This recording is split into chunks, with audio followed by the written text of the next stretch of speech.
Hey everyone, hope you're all doing well and welcome back to the channel. And today we are having a look at the French P39-Q25, the free aircraft that you get in this current season of the Battle Pass in War Thunder. It is the free vehicle of this Battle Pass, so provided you can grind your way through to rank 50, you will be able to get this premium aircraft for the French tech tree. And today we're going to have a look at it in terms of how it performs in simulator battles. So this aircraft comes in at a battle rating of 3.3 for sim, so that basically puts it right at the top of EC2 and essentially right at the bottom of EC3, so you could take it theoretically into either brackets. With EC2, it is going to be the highest battle rating aircraft you can get, which means you need to unlock a lot of spawn points first before you can spawn in it, and then if you get shot down in it, you're going to be waiting on a 30-minute respawn timer. For that reason, I actually prefer to take this out into EC3 sim games when I can fly it as many times as I want without having to worry about respawn cost or respawn timers. Now some people will say that taking a lower BR aircraft into EC3 puts you at a disadvantage. Yes, it can, but if you know how to fly this aircraft to its strengths, it can perform incredibly well in EC3 where it can face up to 4.7 aircraft. So anyway, let's have a quick look at what this aircraft basically has. So obviously, like all P-39s, it has a deadly 37mm M4 cannon. It is relatively inaccurate and it does only have 30 rounds of ammunition, so you've got to be really sparing when you choose to use it. It can also be quite difficult to aim along with the 50 cals if you fire them at the same time, so something to bear in mind, especially when you're trying to line up good deflection shots. Now it has 4 brilliant M2 Browning machine guns, which are going to be good for your regular fighter-on-fighter engagements. I would be saving the 37mm for heavier targets, or if you've got a very good line of attack on your enemy, preferably a tail pursuit or a head-on, then you can use the 37mm. In fact, there'll be a very good example of that in the gameplay footage I'm about to show you. So the P39 comes as a premium, and as such it has everything unlocked all the way. You've got universal ground target tracers and stealth belts. I usually run it with the ground target loadout for both, because that way if you're in a game where there's a lot of top tier aircraft already out and about, you can take this out ground pounding instead, so popping pillboxes, attacking artillery pieces, and you also have the option of carrying a 500-pound bomb, which is quite nice if you want to drop it on a tank or two. But what we'll do now, we'll hop into a game and I will talk a bit more about the P39 and show you guys how it can be used even when it is quite heavily under-tiered. So we ended up finding a decently populated EC3 Tunisia game. And in fact, EC3, EC2, EC4 are kind of the only ratings you'll find Tunisia now. It's completely dropped out of favour in top tier because of the implementation of SAM sites and the map being so small as it is. However, for props, it's perfectly suited. It's quite compact, and it's basically just a giant furball generator, so it's always a good laugh to play Tunisia. Now, playing in EC3, we're instantly going to be up-tiered. Like, everything else is essentially going to be above us in terms of battle rating, unless someone else brings in a 3.3.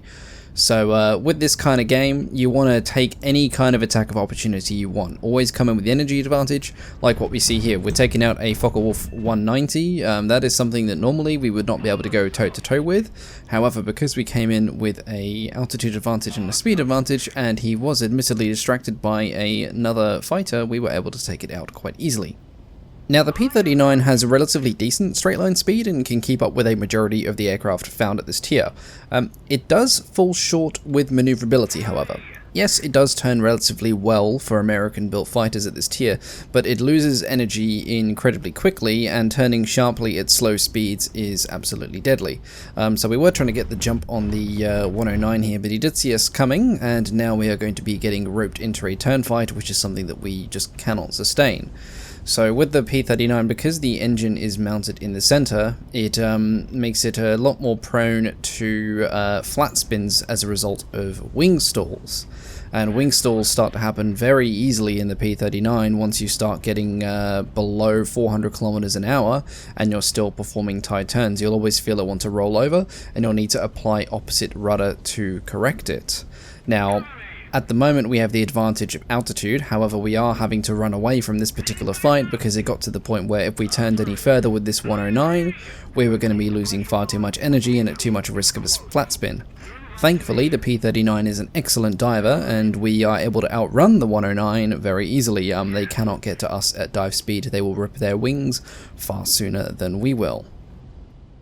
That being said, if you are going to engage against a more maneuverable target and you don't have an energy advantage, the only safe way of doing so is if that enemy is also being engaged by another fighter, which is what we find here. So we're currently engaging the 109. What you can't see on the screen is they are actually also being engaged at the same time by a P-38. So they are currently outturning us here in the vertical.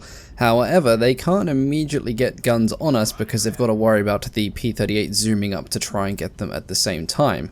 A distracted enemy is a vulnerable enemy. Now, if this had been a one-on-one situation, that 109 could easily just take itself into the vertical, come down and get on our tail very easily. At this point, we're already incredibly low on energy and taking huge risks in this dogfight. However, the 109 has to contend with the P-38 as well. And it is because of that that I stayed in this fight for so long. He almost got guns on us there. I think he was a bit too distracted with that P-38 and didn't bother opening fire on us, which good for us, not so good for the 109. Now they squeeze off a couple of shots against the P-38 and another fighter actually comes in and joins the fray.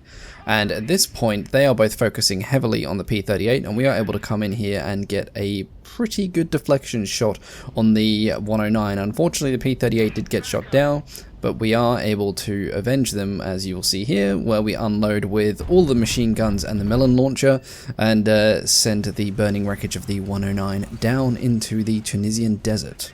Now surprisingly, I actually really struggled to bring down larger aircraft with the 37mm, and I'm actually going to bring up a couple of examples here. The first one being a Me-264. Usually with the regular American P-39, I'm able to get some pretty heavy hits on these bombers with relative ease. I'd usually go for the engines, go for a side approach like this, and usually a fire gets started. Now we do get a critical hit, but nothing else more than that, and it's actually our allies that finish this bomber off. The same thing happens here when we are attacking a Dornier 217. I actually have to make several passes on this thing to take it out, and this isn't running the ground target belts. Now with the Me-264 I was running ground target belts, but against this one I was just running normal universal belts, and it really surprised me how long it took to take out this bomber. Now I don't know if this was an issue with hit registry, because my ping is quite high, being in Australia, you know, we get shitty ping with most online games, but usually it doesn't take this long to take out a bomber, so I don't know whether or not the French P-39 has got some issues with its ammunition belts with dealing with bombers. It was perfectly fine taking out fighters and other things like that, but this DO 217 just kept tanking the hits, which was incredibly surprising, and the hits were definitely registering on it because I was getting a ping occasionally saying, you know, oh, you got a critical hit on the fuel tank or whatever, but there wasn't actually much damage done until we finally knock it out of the sky. Then we came against a BV-238, and I was actually in the perfect situation for taking out a 238 and a P-39.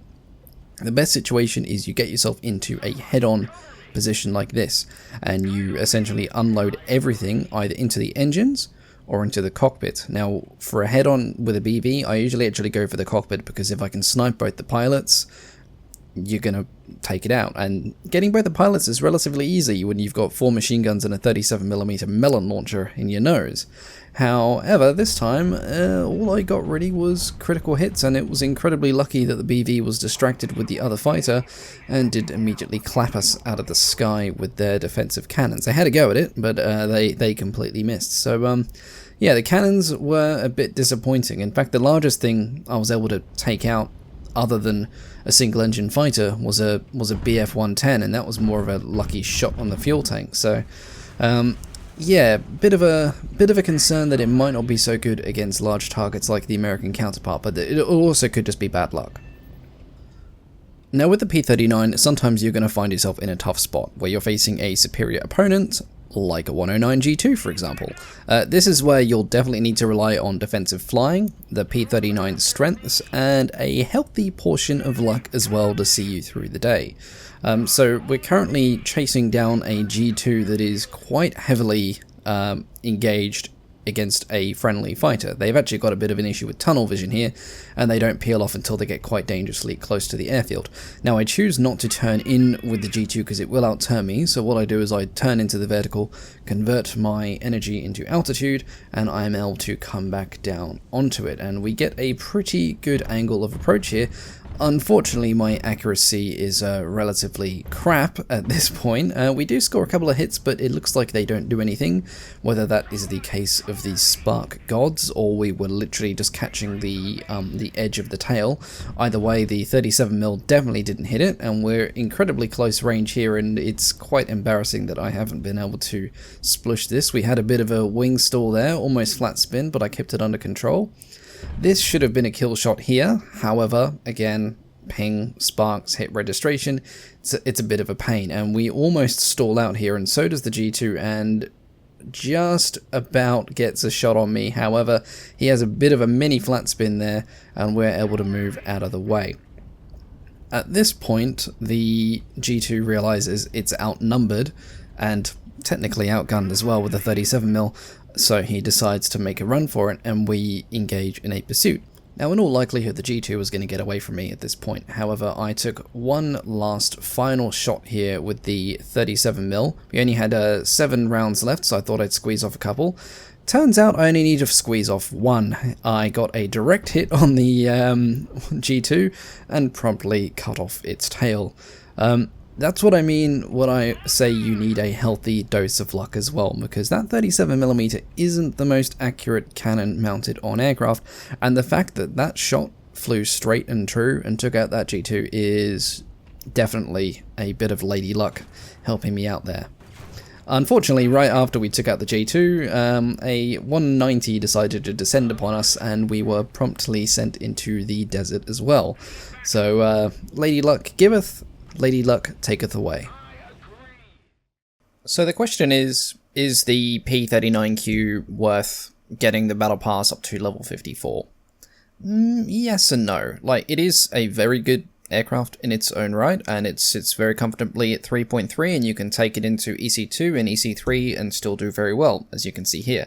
At the same time, it isn't hugely a unique aircraft as well. Like, you can get it in the tech tree for other nations, and you also get the P63 in the French tech tree anyway, so it doesn't have much going for it in uniqueness. The only real reason I can see a definite advantage for going for this is it is a premium aircraft, and if you haven't gotten far in the French air tech tree yet, this could be a great way to get a free premium. But aside from that, it's nothing special, but it isn't also a bad aircraft either. So I would say, yes, it is probably worth the grind, unless you've got most of the French tree unlocked, then it's 50-50. But not knocking the aircraft itself, it does very well, the melon launcher works amazingly, and, you know, it's a free premium if you can get to it. I mean, not going to complain about getting a free premium, am I? But anyway, that's the roundup review of the P39Q. Hope you guys enjoyed it, and we will be getting some more air reviews coming in the very near future. So as always, thank you all very much for watching, and I'll catch you all next time. Goodbye.